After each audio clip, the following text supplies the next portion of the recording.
Joe Diamond is the Seeker character released in the 4th Deluxe expansion, the Circle Undone. The best way to think of him is the anti-Roland, in that instead of being a Guardian that can take Seeker cards, he is a Seeker who can take Guardian cards. Whilst he can't ever reach the dizzying heights of the Lightning Gun, he has the same combat as Roland and more intellect and more sanity. Maybe it's time for someone to hang up their fedora.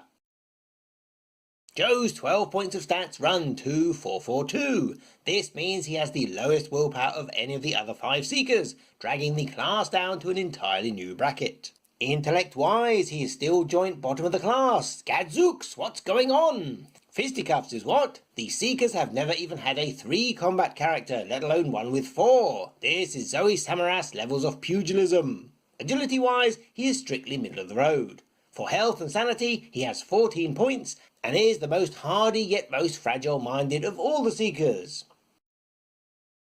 The first place we need to start is his deck building requirements, otherwise nothing else will make sense. His deck size is 40 cards, which is the largest to date, overtaking Safina's 33 and Lola's 35. And these cards can be drawn from Seeker cards level 0 to 5, Neutral cards level 0 to 5, and Guardian cards level 0 to 2.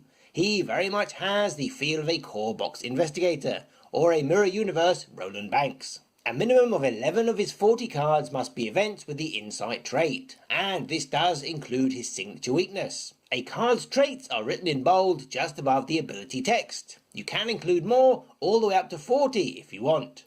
With the Circle Undone's release, there are now 40 Insight traded cards, 4 of which are signature cards for other Investigators. Don't worry though, every single Insight traded card is an event, so he has plenty of choice, especially as these are predominantly Seeker, with only 5 for Guardian, 2 for Rogue and 4 Mystic. Do note that the 11 Insight traded cards must follow his deck building options and are drawn from Neutral, Guardian or Seeker. You don't get to go outside these classes, unlike Marie Lambeau, who can include Spell or Occult traded cards from any class, or Mark Harrigan and his Tactics cards. During the setup of each scenario, you must use 11 of your Insight traded events, which has to include his signature weakness Unsolved Case, and shuffle them together to make a separate deck called the Hunch deck. This is a totally distinct and parallel area from his regular draw deck. It isn't like Safina Rousseau or Diana Stanley putting cards underneath their Investigator card. Cards that interact with your deck or an Investigator's deck do not work on this Hunch deck. Only cards that explicitly state Hunch deck do so. So no cryptic research, no old book of lore, not even any scrying. Assembling this deck happens in step 4 of the game instructions. Assemble and shuffle Investigator decks. So you don't get to see any of the actual scenario to help you select your events. To find out how this deck works, we need to go back to the front of his Investigator card. Forced. When the Investigator phase begins, reveal the top card of your Hunch deck. Until the end of the phase, you may play that card as if it were in your hand at -2 cost. If it is still revealed at the end of the phase, shuffle it back into your Hunch deck. Let's break this down. The Investigator phase is when all your players take their turn, and you don't wait until it is actually Joe's turn. You do it right away because the word when refers to the moment immediately after the specified timing point initiates. So, before anything happens at all in this phase, even the player window. Most importantly, it is before you have chosen which player is going first. This order may very well be influenced by Joe's newly revealed Hunch card. So you have revealed the top card of the Hunch deck, and when it comes to Joe's turn, he may choose to play it as if it were a card in his hand. That means it takes an action. If he does, then it costs 2 less resources to play. There is no bottom limit for this, so it can be free, but not negative. And it stacks with anything else that would reduce the cost of the card too. When you have finished resolving the event card, it goes to your discard pile as normal, so your Hunch deck will be getting smaller as the game goes on. You don't turn over the next card, however. It's not like Norman Withers, who always has the top card revealed and discounted. You only reveal the top card of the Hunch deck once at the beginning of the Investigator phase. So you would only get 1 card from the Hunch deck per turn, particularly as you can't use regular card draw or card searching on the Hunch deck. You don't have to play this card, however. You can choose to ignore it, and if you do, at the end of the phase, again, the entire Investigator phase, not Joe's turn, this card is shuffled back into the Hunch deck.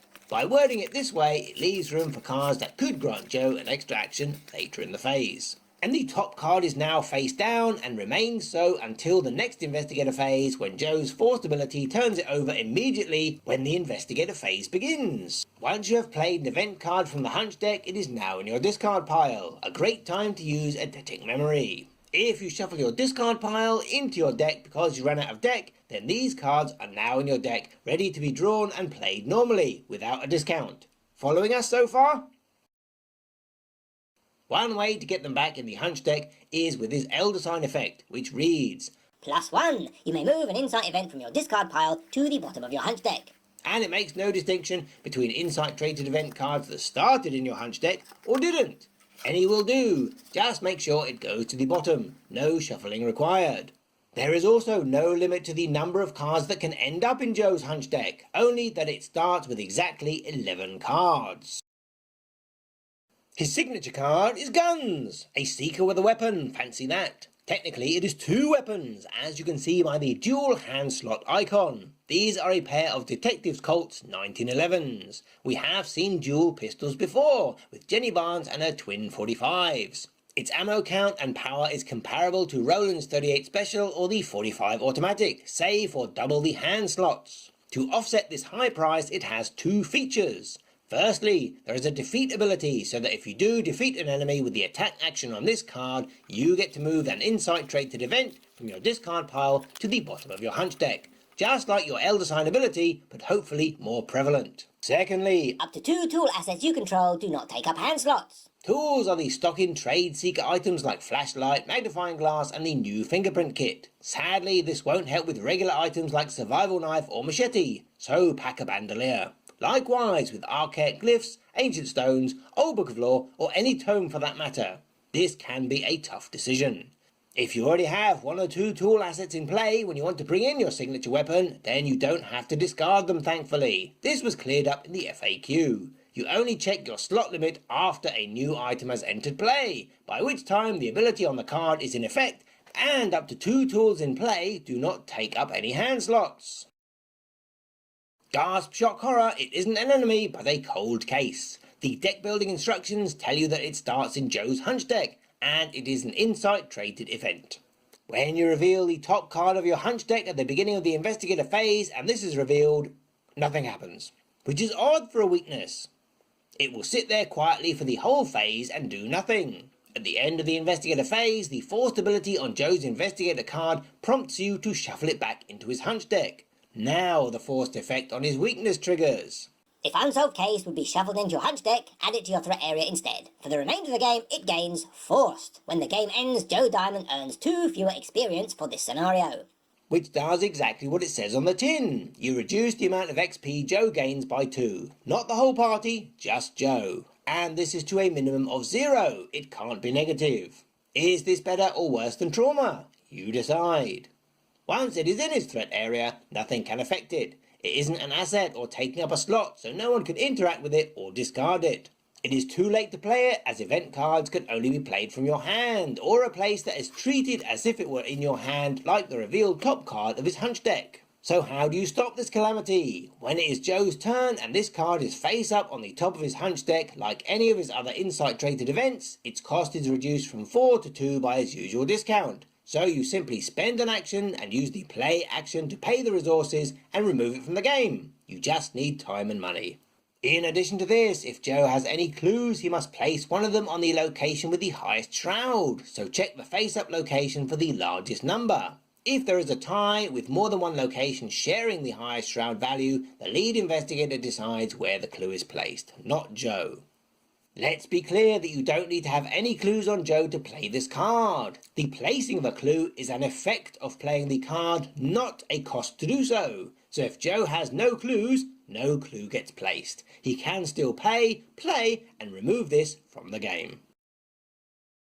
This game consists of gathering clues and not getting killed by enemies, or the occasional treachery. Being both a seeker and a guardian with equal values in both abilities, he has all the bases covered. Having access to cards in his hunch deck such as Shortcut, Seeking Answers or Deciphered Reality means he won't have any trouble gathering clues spread far and wide. And with access to Tesla's clue gathering from both Seeker cards like Working a Hunch and Connect the Dots, as well as Guardian cards like Evidence and Scene of the Crime, he can really take on the higher difficulties on his own. He also has Tesla's damage from Alice Luxley, Guard Dog and Beat Cop, so consider taking him on a spin in Expert mode, or at least trying to build a Tesla's deck.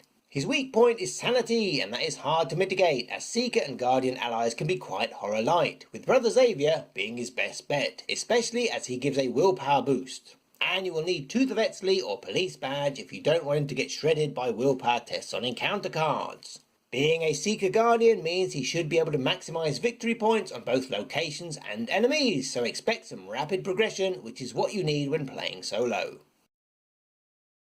Being able to fill either a Seeker or Guardian role makes him incredibly versatile, and he can build or develop his deck, specialise in one or the other, depending on the party needs, especially at level 0.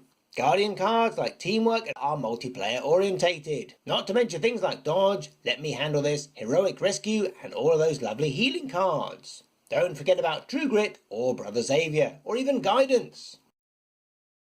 Ideally, you want a Mystic to take care of any pesky willpower tests, or shut down troublesome encounter cards, or maybe a Rogue to evade the enemies, giving him time to scoop up any clues or shoot people in the face. How about a Rogue Mystic like Safina here? Not only are her stats and classes the inverse of Joe's, ideally complementing him, but she's another character that sticks events in unconventional places. If you are going on stats alone, how about Wendy, who can use all the nifty evasion cards from Rogue and Survivor, and chuck in double or nothing to Joe's tests, making him gather clues or defeat enemies potentially twice as fast. And she's also no stranger to slipping things on the bottom of her deck.